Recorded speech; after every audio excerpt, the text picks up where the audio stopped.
నాగర్ కర్నూలు జిల్లాలో కుమ్మేర గ్రామంలో ఏదైతే జాతర సందర్భంగా జరిగిన సంఘటన ఏదో ఉందో అది రాష్ట్రంలో ఉన్నటువంటి సమస్త బుద్ధజీవులను ఒక విస్మయానికి, ఒక ఆశ్చర్యానికి గురి చేసింది. ఎందుకంటే ఇవాళ చాలామంది ఏమనుకుంటున్నారంటే దేశంలో గుళ్ళోకి అందరు వెళ్తున్నారు, మాలలు, మాదిగలు, బీసీలు, అన్ని కులాల వాళ్ళు గుళ్ళలోకి ప్రవేశం ఉంది అని అనుకుంటున్నారు. కానీ అది తప్పు అని నాగర్ కర్నూలు సంఘటన తెలియజేస్తుంది. మరి ఈ అమ్మాయి తన భర్తను, అతన్ని పైన దాడి జరిగింది, అమ్మాయి యొక్క కూతుర్ని ఆ సంఘటనలో కోల్పోవడం జరిగింది. అక్కడ గుళ్ళోకి నీవు రావద్దు అని చెప్పేసి వాళ్ళు అంటే డబ్బుల వంక చెప్పి రాకుండా చేయడం అనేటువంటి ప్రయత్నం జరిగింది. ఎన్ని జరిగినా కూడా ఎందుకు రాష్ట్ర ప్రభుత్వము ఆ అమ్మాయికి అండగా ఎందుకు రావట్లేదు అని చెప్పేసి ఇవాళ మనం అందరూ నిలదీయవలసినటువంటి సందర్భం ఏర్పడ్డది. ఒకవేళ రాష్ట్ర ప్రభుత్వమే ఈ సమస్యను పరిష్కరించి ఉంటే ఇవాళ మనం అందరం ఇక్కడ అమ్మాయిని అంత దూరం నుంచి ఉస్మానియా యూనివర్సిటీకి లేకపోతే డీజీపీ దగ్గరికి తీసుకురావాల్సినటువంటి అవసరము ఇవాళ మనకు లేదు. అంటే రాష్ట్ర ప్రభుత్వం ఏం చేస్తుంది? ఎస్సీ ఎస్టీలు కానీ బీసీలు కానీ అంటే మీకు ఓట్లు వేయడానికే పనికొస్తారా? వీళ్లకు మీరు అండగా నిలబడరా? వీళ్ళ ఓట్లతోనే మీరు అధికారంలోకి వస్తారు కానీ వీళ్ళ సమస్యను మీరు పరిష్కరించరా? బాధితులు ఎవరైతే అన్యాయం చేసిందో వాళ్ళను శిక్షించమని అడిగితే వాళ్ళపైన ఎందుకు కేసులు కానీ వాళ్ళని శిక్షించడానికి ఎందుకు రాష్ట్ర ప్రభుత్వం వెనకంజ వేస్తుంది? ఇది సమస్త బుద్ధజీవులు ఆలోచించవలసినటువంటి అవసరము. అంటే ఇవాళ ఎస్సీలు కానీ ఎస్టీలు కానీ బీసీలు కానీ కేవలము ఓట్లేసే ఒక మర మనుషులు మారిన పరిస్థితుల వల్లనే ఇవాళ ఈ పరిస్థితి జరుగుతుంది. ఇప్పుడైనా కూడా మనము ఈ ఎవరైతే మెజారిటీ ప్రజలు ఉన్నామో మనము కళ్ళు తెరుచుకొని రాష్ట్ర ప్రభుత్వాన్ని నిలదీయాలి. ఈ నిలదీయకపోతే మన పైన దాడులు జరుగుతాయి. దాడులు జరిగితే కోర్టులో అంటే పోలీస్ స్టేషన్లో కేసులు కావు. అసలు ఒక తప్పు జరిగితే పోలీసులు ఆ తప్పుకు సంబంధించి అరెస్ట్ చేయాలి, కేసు చేయాలని మనము నినదిస్తున్నాం. అంటే మన భారత ప్రజాస్వామ్య వ్యవస్థ ఎలా ఉందో అర్థమవుతుంది. తప్పు జరిగితే చట్టం తనతడు తానే చేసుకోపోతుందని పెద్ద పెద్ద మాటలు జరుగుతాయి చెప్తారు కదా. తప్పు జరగలేదని రాష్ట్ర ప్రభుత్వం ఒక స్టేట్మెంట్ ఇవ్వనండి. పోలీసులు కేసులనే చేయాలి, లేకపోతే అక్కడ తప్పే జరగలేదని చెప్పేసి రాష్ట్ర ముఖ్యమంత్రి దీనికి సంబంధించి ఒక స్టేట్మెంట్ ఇవ్వాలి. మేము అప్పుడు తెలుసుకుంటాం మనం. అంటే ఏం నాటకాలు ఆడుతున్నారా మీరు? అంటే ఇవాళ ఈ అమ్మాయి ఆమె కూలి చేసుకొని బతది. ఆమె కూలి చేసుకునే భక్తికి అమ్మాయిని మీరు హైదరాబాద్కు రప్పించిందంటే మరి ఆమెకు ఆ పొట్ట జీవనం ఎట్లా నడవాలి? ఆమె కడుపుకోత ఎట్లా తీరాలి? మీరేం న్యాయం చేయరా? ఈ అమ్మాయికి తప్పకుండా న్యాయం చేయాలి. రాష్ట్రంలో బీసీలకు, ప్రధానంగా బీసీలు అంటే చిన్న చూపు ఉంది. అతను ఎంతో ఆదర్శంగా ఒక మాదిగ అమ్మాయిని పెళ్లి చేసుకున్నాడు. ఆయనకున్నటువంటి ముందు చూపు, ఆ వ్యక్తికి ఉన్నటువంటి ఒక సామాజిక అవగాహన రాష్ట్ర ప్రభుత్వానికి లేదో ఏమో అని సంఘటన ద్వారా మాకు అనిపిస్తుంది. కాబట్టి రాష్ట్ర ప్రభుత్వం వెంటనే స్పందించి వాళ్ళకు నష్టపరిహారము 1 కోటి రూపాయలు అమ్మాయికి నష్టపరిహారం ఇవ్వాలని మేము అడుగుతున్నాం. ఎందుకంటే తన బిడ్డను కోల్పోయింది. 1 కోటి రూపాయలు ఇచ్చేసి ఆ అమ్మాయిని, ఆ కుటుంబాన్ని ఆదుకోవాలి. తర్వాత ఆ ఇంట్లో ఒకరికి భర్తకు ఒక ప్రభుత్వ ఉద్యోగం ఇవ్వాలి. వెంటనే అక్కడ సెక్షన్ పెట్టేసి ఎస్సీ ఎస్టీ అట్రాసిటీ చట్టం పెట్టేసి అక్కడ పాల్గొన్నటువంటి అందరినీ కూడా అరెస్ట్ చేయాలని ఉస్మానియా యూనివర్సిటీ ఉపాధ్యాయుల తరపున నేను రాష్ట్ర ప్రభుత్వాన్ని డిమాండ్ చేస్తున్నాను. నాగర్ కర్నూలు జిల్లా కుమ్మేర మల్లన్న జాతరలో జరిగినటువంటి బాధితులకు ఇక్కడ హాజరైనటువంటి వాళ్ళ కుటుంబానికి న్యాయం జరగాలి. సంఘటన జరిగి 10 రోజులు అవుతుంటే రాష్ట్ర ముఖ్యమంత్రి సొంత జిల్లాలో ఇంత పెద్ద సంఘటన జరిగి తెలంగాణ రాష్ట్రం మొత్తం అగ్గి రాజేస్తుంటే ప్రజా సంఘాలు, విశారదన్ సారు ఇలాంటి అనేక మంది ప్రొఫెసర్లు, అనేక ప్రజా సంఘాలు, ప్రతిపక్షాలు మొత్తుకుంటే రేవంత్ రెడ్డి ప్రభుత్వం ఏం చేస్తుంది? గడ్డి వీక్తుందా అని ఈ సందర్భంగా ఈ ప్రభుత్వాన్ని హెచ్చరిక జారీ చేస్తున్నాం. ముఖ్యమంత్రి రేవంత్ రెడ్డి గారు ఈరోజు అగ్రవర్ణాలకు కొమ్ము రాసేయడానికి నీ ప్రభుత్వం ఉందా? బీసీలు అంటే నీకు ఇంత చిన్న చూపు అని ఈ సందర్భంగా ఉస్మానియా యూనివర్సిటీ గడ్డ నుంచి రేవంత్ రెడ్డి ప్రభుత్వాన్ని హెచ్చరిక జారీ చేస్తున్నాం. ఇక్కడ బాధితులు ఉన్నారు. ఈ బాధిత కుటుంబానికి నీ ప్రభుత్వం ఏం చేస్తుంది బిడ్డ అని మీ సందర్భంగా అడుగుతున్నాం. వీళ్ళ కన్నీరును ఎవరు దురుస్తారు? ఈ బీసీలు తెలంగాణ కేబినెట్ లో ఉన్నటువంటి బీసీ మంత్రులు పొన్నం ప్రభాకర్, వాకిటి శ్రీగారు, మీరు ఈ బీసీలకు అన్యాయం జరుగుతుంటే ఇంకా మంత్రి పదవులకు ఎందుకు వేలాడుతున్నారు? తక్షణమే రాజీనామా చేయాలని కూడా ఉస్మానియా యూనివర్సిటీ వేదిక నుంచి ఈ బీసీ మంత్రులను డిమాండ్ చేస్తున్నాం. ఈ రోజు తెలంగాణ రాష్ట్రంలో భారత రాజ్యాంగాన్ని అమలు చేస్తున్నారా లేకపోతే రెడ్డి రాజ్యాన్ని అమలు చేస్తున్నారా? బిడ్డ మీరు చెప్పాలి. దమ్ముంటే మీరు ఉస్మానియా యూనివర్సిటీకి రాండి. ఇక్కడ మా విశారదన్ అన్న ఉన్నాడు, ఇక్కడ మా ప్రొఫెసర్లు ఉన్నారు, మాట్లాడదాం రాండి. ఈ రోజు సామాజిక న్యాయం అని లేకపోతే బీసీలే భవిష్యత్తు, బీసీలే రేపు ముఖ్యమంత్రి అని గొప్పలు మాట్లాడినటువంటి రేవంత్ రెడ్డి నీ మాటలు ఎక్కడ పోయినాయి? బీసీల ముఖ్యమంత్రి అంటే ఒక బీసీ పసిపాపను 2 నెలల పసిపాప మీద గొంతు మీద కాలు పెట్టి అగ్రవర్ణాలు కర్కశంగా చంపితే నీ ప్రభుత్వం ఏం చేస్తుంది బిడ్డ అని ఈ సందర్భంగా అడుగుతున్నాం. తక్షణమే బాధిత కుటుంబానికి న్యాయం జరగాలి. అదే విధంగా తెలంగాణ రాష్ట్రంలో ఎస్సీ ఎస్టీ బీసీ మైనార్టీ వర్గాలంటే ఈ రెడ్డి రాజ్యానికి చిన్న చూపులాగా కనబడుతుంది. ఇకనైనా నీ విధానాలు మార్చుకోవాలి. పకడ్బందీగా ఎస్సీ ఎస్టీ బీసీ మైనార్టీల మీద జరుగుతున్నటువంటి ఏదైతే దాడులను అరికట్టే విధంగా ఈ చట్టాలను ఖచ్చితంగా అమలు చేయాలి. ఈ రోజు ఖచ్చితంగా అమలు చేసేటువంటి దిశగా ప్రభుత్వం వెంటనే చర్యలు తీసుకోవాలి. కఠినంగా ఎవరైతే బాధిత వర్గానికి న్యాయం చేయడంతో పాటు ఈ బాధిత వర్గానికి గురి చేసినటువంటి అగ్రవర్ణాలను కఠినంగా శిక్షించాలి. పోలీసు వర్గం కూడా ఈ రోజు ఎవరి తొత్తుగా పనిచేస్తున్నారు మీరు జాగ్రత్తగా ఉండాల్సినటువంటి అవసరం ఉంది. ఈ రోజు 93% ఉన్నటువంటి అట్టర్గ వర్గాల వైపు ఉంటారా? ఈ రోజు పవర్ ఉందనేటువంటి విధంగా కొంత గవర్నమెంట్ కు తొత్తుగా పనిచేస్తారా, రాజ్యాంగం ప్రకారంగా అనుకూలంగా పనిచేస్తారా అనేటువంటి విషయాన్ని కూడా పోలీసులు తెలుసుకోవాలని కూడా ఈ సందర్భంగా తెలియజేస్తూ, బాధిత కుటుంబానికి న్యాయం జరిగేదాకా ఉస్మానియా యూనివర్సిటీలో జరిగిన ఏ పోరాటమైనా విజయం సాధించింది. ఖచ్చితంగా ఈ కుటుంబానికి న్యాయం జరిగేదాకా మనందరం అండగా ఉంటాం. విశారదన నాయకత్వంలో, ఇక్కడ ఉన్నటువంటి ప్రొఫెసర్ల నాయకత్వంలో, విద్యార్థి సంఘాల అందరిలో మనం ఖచ్చితంగా వీళ్ళ కుటుంబానికి అండగా ఉంటామని తెలియజేస్తూ ఈ కార్యక్రమం నిర్వహించినటువంటి తమ్ముడు మధుకు ధన్యవాదాలు.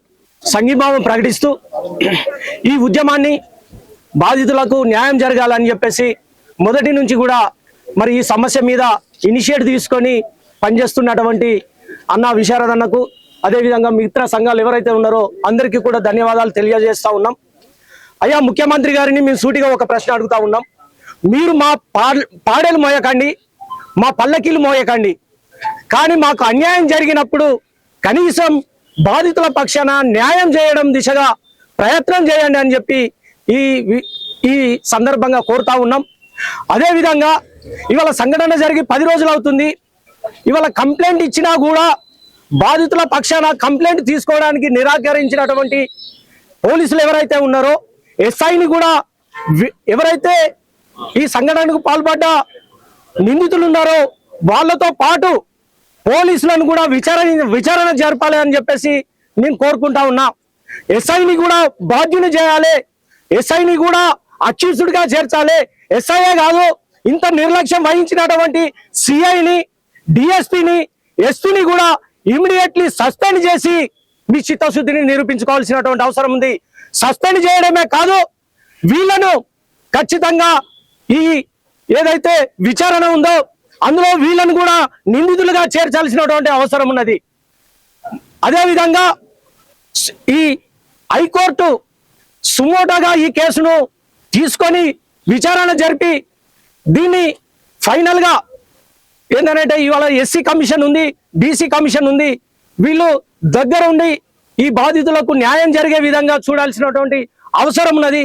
ఆ దిశగా కూడా లీగల్ గా ఒక ప్రొసీడ్ కావాల్సినటువంటి బాధ్యత కూడా మరి ఈ ఉద్యమాన్ని నడుపుతున్నటువంటి పెద్దల మీద ఉంది అని చెప్పి గుర్తు చేస్తూ, దానికి మా వంతు సహకారము, మా వంతు బాధ్యత కూడా మేము నిర్వర్తిస్తాము. ఖచ్చితంగా ఇవాళ హైకోర్టు ద్వారా కాకపోతే సుప్రీంకోర్టులోనైనా ఈ కేసును మనం వేయాలి. పోలీసులను కూడా ఇందులో నిందితులుగా చేర్చి అటు నిందితులను ఇటు పోలీసులను కూడా విచారణ చేయాలి. మొత్తం ఈ సంఘటనకు బాధ్యుని చేస్తూ ఎక్కడ ఏ సంఘటన జరిగినా ఇవాళ ప్రతిపక్షాల మీద ఇరుసుకుపడుతున్నటువంటి ముఖ్యమంత్రి గారు, మరి ఈ సంఘటన నీ సొంత జిల్లాలో నీ నియోజకవర్గంలో జరిగింది, ఈ రాష్ట్రానికి నువ్వు ప్రాతినిధ్యం వహిస్తా ఉన్నావు, హోమ్ మినిస్ట్రీ నీ చేతుల్లోనే పెట్టుకున్నాము, అన్ని మినిస్ట్రీలు మీ చేతుల్లో పెట్టుకున్నారు కదా, ఈ సంఘటన మీ దృష్టికి రాలేదా? మీరు కూడా బాధ్యత వహిస్తూ మీకు ఏ మాత్రం నైతిక విలువలు, చిత్తశుద్ధి ఉన్నా, సామాజిక న్యాయం మీద మీకు గౌరవం ఉన్నా, రాజ్యాంగం మీద మీకు గౌరవం ఉన్నా, మీరు పేదల మీద, మీకు బహుజనుల మీద, ఎస్సీ ఎస్టీ బీసీ వర్గాల మీద మీకు ఏమాత్రం ఇది ఉన్నా మీరు వాళ్ళని సస్పెండ్ చేస్తారా అధికారులని, లేదా మీరు రాజీనామా చేస్తారా తేల్చుకోవాల్సినటువంటి అవసరం ఉన్నది. లేకపోతే ఇవాళ మొత్తం సబ్బండ కులాలను ఏకం చేస్తాము. తెలంగాణ వ్యాప్తంగా బాధితులను పట్టుకొని తిరుగుతాము. ఖచ్చితంగా మాకు న్యాయం జరగకపోతే వచ్చే ఎలక్షన్లలో కూడా మేము గత ప్రభుత్వానికి ఎట్లా బుద్ధి చెప్పారో ఇప్పుడు కూడా బుద్ధి చెప్పాల్సి వస్తుంది. అదే రాజ్యాధికారాన్ని మా చేతుల్లోకి కూడా తీసుకోవాల్సి వస్తుంది అని చెప్పి హెచ్చరిస్తూ నాకు ఈ అవకాశం ఇచ్చినందుకు ధన్యవాదాలు. Thank you. Arts college social department chairman professor Ramasupati గారిని మాట్లాడవాలి.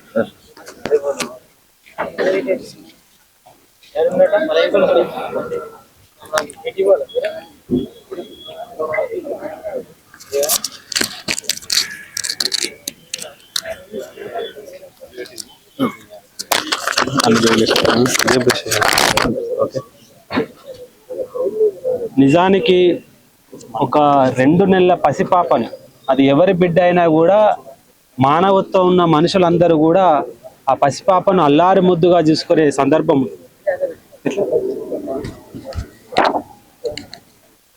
కానీ ఒక 2 నెలల పాపను అది ఏ ప్రదేశం అన్నా కానీ ఆ గుళ్ళోకి వెళ్తుంటే తొక్కి చంపడం అనేది నిజంగా మనము 21వ శతాబ్దంలో ఉన్నామా లేకపోతే ఆదిమ సమాజంలో ఉన్నామా అర్థం కాని పరిస్థితి.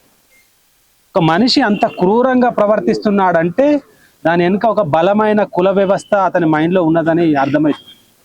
కాబట్టి పోలీసు యంత్రాంగం ఖచ్చితంగా ఈ అంశాన్ని, అంటే బాధితులు ఇచ్చిన కంప్లైంట్లు తీసుకొని సమగ్రమైన విచారణ చేయాలి. విచారణ చేసి ఒకవేళ మేము అక్యూజ్ చేస్తున్నదంతా అబద్ధమే అయితే మీరు పోలీస్ డిపార్ట్మెంట్ తరఫున ఒక శ్వేతపత్రం బయట పెట్టండి. ఏం జరిగిందో మొత్తం ప్రపంచానికి వెల్లడి చేయండి. అంతేగాని ఏది చెప్పకుండా బాధితులు ఎక్కడికో వెళ్ళిపోయి దాక్కోమని చెప్పి పోలీసు వ్యవస్థ బాధితులు ఇచ్చిన కంప్లైంట్లు తీసుకోకుండా మొత్తం ఇట్లా డ్రాగాన్ చేయడం అనేది ఎవరికి సమంజసమైంది కాదు.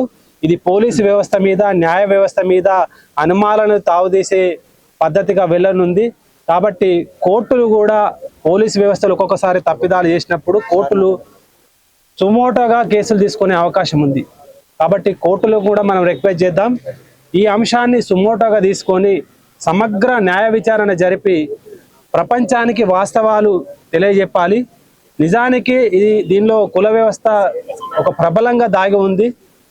కాబట్టి ఇక్కడ విద్యార్థులందరూ కూడా ఏ ప్రభుత్వం ఉన్నది, టీఆర్ఎస్ ప్రభుత్వం కావచ్చు, బీజేపీ ప్రభుత్వం కావచ్చు, కాంగ్రెస్ ప్రభుత్వం కావచ్చు, ఈ అగ్రకుల ప్రభుత్వాలన్నీ కూడా ఈ బడుగు బలహీన బహుజన వర్గాలను ఎప్పుడూ తుంగలో దొక్కే వ్యవస్థనే కొనసాగిస్తుంటారు. కాబట్టి ఇక్కడికి వచ్చిన విద్యార్థులు, మేధావులు, యాక్టివిస్టులు అందరూ కూడా మనం ప్రత్యామ్నాయ రాజకీయాల గురించి ఆలోచించాలి. మీరు ఆలోచించండి, ఒకవేళ ప్రభుత్వమే మనదుండుంటే, ఒక ఎస్పీ పార్టీ లాంటిదో, ఒక బీఎస్పీ పార్టీ లాంటిదో తెలంగాణలో ఇవాళ రాజ్యంలో అధికారంలో ఉండుంటే ఇలాంటి సంఘటనలు జరిగేవా? జరిగితే ఇంత తారస్థ్యం జరిగేదా? ఇది మీరు గమనించాల్సిన సందర్భం ఇది.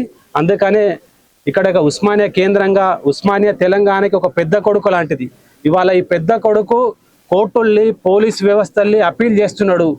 ఈ అప్పీల్ చేస్తే మీరేం న్యాయం చేస్తారో చెయ్యండి. మీరు న్యాయం చేయకపోతే ఇక్కడ విశారదన్న నాయకత్వంలో, విద్యార్థుల నాయకత్వంలో, ప్రొఫెసర్ల నాయకత్వంలో మేము న్యాయం చేస్తామని చెప్తున్నాం. 2023 అసెంబ్లీ జనరల్ అసెంబ్లీ ఎన్నికలు జరుగుతున్నప్పుడు కాంగ్రెస్ పార్టీ ప్రధానంగా తెలంగాణలో ప్రజాపాలన ఏర్పడుతుంది, గడిలు బద్దలు కొడతామని చెప్పి అధికారంలోకి వచ్చినటువంటి కాంగ్రెస్ పార్టీ ఈ రోజు అధికారంలోకి వచ్చినాక ప్రధానంగా ఎస్సీ ఎస్టీ బీసీలే కేంద్రంగా చేసుకుని దాడులు చేస్తా ఉన్నది. నిన్న నాగర్ కర్నూలులో కావచ్చు, మన నల్లగొండలో కావచ్చు, ఆ తర్వాత కామారెడ్డిలో కావచ్చు, మనం అందరం చూస్తా ఉన్నాం. ఇవాళ ముఖ్యమంత్రి రేవంత్ రెడ్డి జిల్లా కేంద్రంలో నాగర్ కర్నూలులో ఇంత దారుణమైనటువంటి సంఘటన జరిగినా కూడా దాదాపు 10 రోజులు దాటిపోతా ఉన్నా కూడా ఇంతవరకు కనీసం ముఖ్యమంత్రి రేవంత్ రెడ్డి స్పందించినటువంటి పరిస్థితిగా మనకు కనపడతా ఉన్నది. ఇవాళ మేము అడుగుతా ఉన్నాం ముఖ్యమంత్రి రేవంత్ రెడ్డి గారికి, ముఖ్యమంత్రి రేవంత్ రెడ్డి గారు, మీకు ఇటువంటి కుటుంబం లేదా? మరి మీకు ఇటువంటి పిల్లలు లేరా? మరి మీకు ఇటువంటి మనవరులు లేరా? ఇవాళ మీ మనవడు ఉన్నట్టు అన్ని జాతులకు, అన్ని బిడ్డలకు మనవలు ఉండరా? మీకు అతని మీద ప్రేమ ఉన్నట్టు మా బిడ్డల మీద, మా జాతుల బిడ్డల మీద మాకు ప్రేమ ఉండదా? మరి మీరు ఎందుకు స్పందిస్తలేరని అడుగుతా ఉన్నాం. ఇవాళ మేము అడుగుతా ఉన్నాం, అదే 2023 జనరల్ ఎలక్షన్స్, అసెంబ్లీ ఎలక్షన్ జరుగుతున్నప్పుడు ఇదే ఉస్మానియా యూనివర్సిటీ చుట్టూ తిరుగుతూ మేధావులం అంటూ, ప్రగతిశీలవాదులం అంటూ ఈ రాష్ట్రంలో ఉన్నటువంటి తెలంగాణలో బీఆర్ఎస్ పాలన పోతే ప్రజాపాలన ఏర్పడుతుంది, ఆ ప్రజాపాలనకు, ఆ ప్రభుత్వానికి, ఈ ప్రజలకు మేము వారధిగా ఉంటామని చెప్పి ఇదే ఆర్ట్స్ కాలేజీలో ప్రభుత్వం ఏర్పడిన తర్వాత ఆర్టీసీ క్రాస్ రోడ్ వేదికగా, దిల్సుఖ్ నగర్ వేదికగా ఇదే ఆర్ట్స్ కాలేజీలో విజయోత్సవ యాత్రలు చేసుకున్నటువంటి ప్రొఫెసర్ కోదండరామరెడ్డిని అడుగుతా ఉన్నాం. మీరు ఎందుకు స్పందిస్తలేరు? ఇదే ఆర్ట్స్ కాలేజీలో సెమినార్లు కాంగ్రెస్ ప్రభుత్వం ఏర్పడిన తర్వాత కాంగ్రెస్ ప్రభుత్వం తరఫున 7వ గ్యారెంటీగా ప్రజాస్వామ్యాన్ని ఇస్తామన్నటువంటి మిస్టర్ కోదండరామిరెడ్డి నువ్వు ఎందుకు స్పందిస్తలేవు? తెలంగాణ ఉద్యమంలో జేఏసీ చైర్మన్ గా ఉండి తెలంగాణ ఉద్యమంలోని ప్రధాన పాత్ర పోషించినటువంటి మిస్టర్ కోదండరామిరెడ్డి ఇలా మా జాతుల బిడ్డల మీద దాడులు జరుగుతూ ఉంటే నువ్వు ఎందుకు స్పందిస్తలేవు అని అడుగుతా ఉన్నా. తెలంగాణ రాష్ట్రం ఏర్పాటు చేసి ఈ రెడ్డి రాజ్యాన్ని ఏర్పాటు చేసి మా బిడ్డలని ఇట్లా చంపడానికే నువ్వు తెలంగాణ రాష్ట్ర ఉద్యమంలో పాల్గొని మమ్మల్ని అందరూ కూడా భాగస్వాములు చేస్తామని అడుగుతా ఉన్నా. నేను ఇంకో విషయాన్ని కూడా అడుగుతా ఉన్నా. మీడియా ఛానళ్లు ప్రధానంగా తెలంగాణ రాష్ట్రంలో ఒక పగిటి వేషగాల కంటే హీనమైనటువంటి భావజాలం కలిగినటువంటి పగిటి వేషగాలని ఒక వ్యక్తి సినిమా పైరసీకి దిగబడుతుందంటే ఆ వ్యక్తిని పట్టుకొని రాష్ట్రంలో మేము ఏదో ఘనకీర్తిని సాధించడం అని చెప్పి ఆ పగిటి వేషగాలని పక్కన కూర్చోబెట్టుకొని ప్రెస్ మీట్ పెట్టినటువంటి సిగ్గు లేనటువంటి పోలీస్ డిపార్ట్మెంట్ నేను అడుగుతా ఉన్నా. ఇలా మీకు ఈ బాధితులు ఎందుకు కనపడతారు? ఈ బాధితులను పక్కన కూర్చోబెట్టుకొని ఈ బాధితులకు న్యాయం చేస్తామని చెప్పి మీరు ఎందుకు ప్రెస్ మీట్ పెట్టలేకపోతా ఉన్నారని కూడా ఇలా సిగ్గు లేనటువంటి తెలంగాణ పోలీస్ డిపార్ట్మెంట్ నేను అడుగుతా ఉన్నా. కాబట్టి మిత్రులారా, ఉస్మానియా యూనివర్సిటీ విద్యార్థులుగా తెలంగాణ రాష్ట్రంలో ఎస్సీ ఎస్టీ బీసీల మీద ఎటువంటి దాడులు జరిగినా ఖచ్చితంగా మీ బిడ్డలుగా మీ ఉన్నామని చెప్పి ఏర్పాలకు భరోసా ఇవ్వాల్సిన అవసరం ఉన్నది. ఇవాళ మేము చెప్తా ఉన్నాం, మీరు ఒక్కరి మీద దాడి చేస్తారు, ఇద్దరి మీద దాడి చేస్తారు, కానీ రేపు భవిష్యత్ తరాల్లో చాకలి ఈ రోజు ఎట్లయితే చాకలి బిడ్డని చంపిర్రో చాకలి ఐలమ్మలు పుట్టబోతా ఉన్నారని చెప్పి కూడా మీరు సందర్భంగా గుర్తుపెట్టుకోవాల్సిన అవసరం ఉంది. ఎట్లయితే చాకలి ఐలమ్మ విష్ణు రామచంద్రారెడ్డి మీద దాడి చేసి కొడవలితోని విష్ణూరు దురహంకారాన్ని నరికి ఎట్లయితే విష్ణూరు గారి గట్టిందో రేపు మాకు పుట్టబోయేటువంటి బిడ్డలు, ఈ జాతులో పుట్టబోయేటువంటి బిడ్డలు మీ కులహంకారాన్ని కూడా మీ అహంకారంతో దురహంకారంతో నిండబడిన తలని నరికి కూడా రేపు ఆర్ట్స్ కాలేజీ కడతారనే విషయాన్ని కూడా మీరు గుర్తుపెట్టుకోవాలని ఈ సందర్భంగా తెలియజేస్తా ఉన్నా. కాబట్టి మిత్రులారా, ఈ బాధితులకు న్యాయం జరిగే వరకు యూనివర్సిటీ విద్యార్థులుగా ఏదైతే తెలంగాణ రాష్ట్రంలో ఉన్నటువంటి పాలమూరు యూనివర్సిటీ కానీ, శాతవాహన కానీ, కాకతీయ కానీ, హైదరాబాద్ యూనివర్సిటీ కానీ, ఉస్మానియా యూనివర్సిటీ బిడ్డలుగా చైతన్యం కలిగినటువంటి బిడ్డలుగా ఈ జాతుల మీద ప్రేమలు ఉన్నటువంటి బిడ్డలుగా మనం అందరం కూడా ఈ బాధితులకు అండగా ఉండాల్సిన అవసరం ఉంది. ఇప్పుడు ఈ ప్రెస్ మీట్ నుంచి డాక్టర్ విశాల్ మహారాజ్ గారిని మాట్లాడవలసి కోరుతా ఉన్నాం. అన్న బయట